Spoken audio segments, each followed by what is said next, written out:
মাত্র কয়েক মিনিটের ঢল, আর তাতেই মুহূর্তের মধ্যে পাল্টে গেল নেপাল তিব্বত সীমান্তের চিত্র। আকস্মিক বন্যায় অন্তত 160 জনের মৃত্যু এবং প্রায় 400 মানুষ নিখোঁজ। এই বন্যায় নতুন করে প্রশ্ন উঠেছে, এই দুর্যোগ কি শুধু প্রাকৃতিক, নাকি এর পেছনে মানব সৃষ্ট পরিবেশগত প্রভাবও রয়েছে?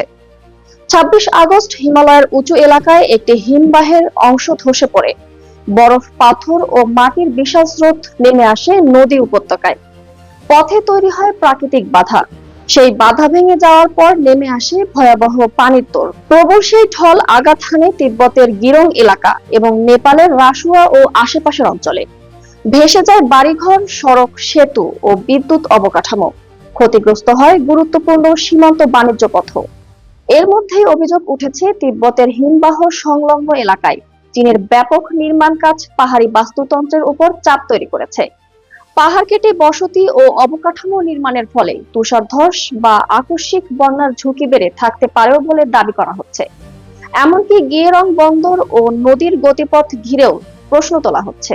তবে গুরুত্বপূর্ণ বিষয় হলো, নেপালের এই বন্যা শুধু একটি প্রাকৃতিক দুর্যোগ নয়, এটি হিমালয়ের ভবিষ্যৎ নিয়ে একটি বড় সতর্কবার্তা। হিমবাহ ধস ঠেকানো হয়তো মানুষের হাতে নেই, কিন্তু কোথায় সড়ক হবে, কোথায় বিদ্যুৎ প্রকল্প হবে, নদীর কতটা কাছে বসতি বা অবকাঠামো তৈরি হবে, সেই সিদ্ধান্ত মানুষেরই। কারণ হিমালয় একটি ছোট্ট বরফ ধসও এখন কয়েকশো কিলোমিটার দূরে গিয়ে তৈরি করতে পারে মানবিক বিপর্যয়।